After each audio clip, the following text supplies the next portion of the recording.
If your Roborock S8 MaxV Ultra is completely dead and not powering on, don't replace the motherboard immediately. First, check the battery voltage and make sure the battery connector is securely connected.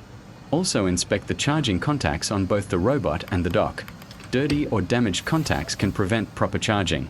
If the battery and charging contacts are in good condition but the robot still won't turn on, the next step is to inspect the motherboard power line. Test the capacitors around the power input. A very common cause of this issue is a shorted SMD capacitor. Using a multimeter, check for a short circuit on the power rail section and identify any component that is shorted. Replace the faulty capacitor. Before soldering, and use proper ESD protection while working on electronic components.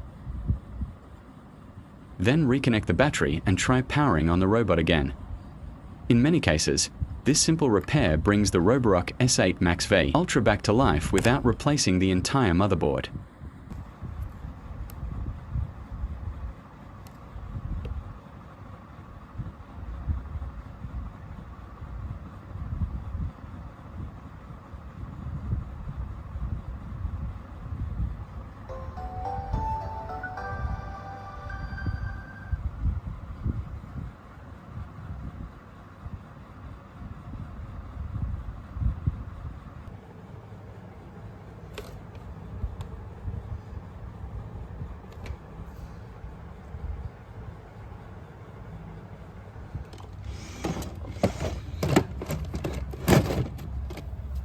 Charging.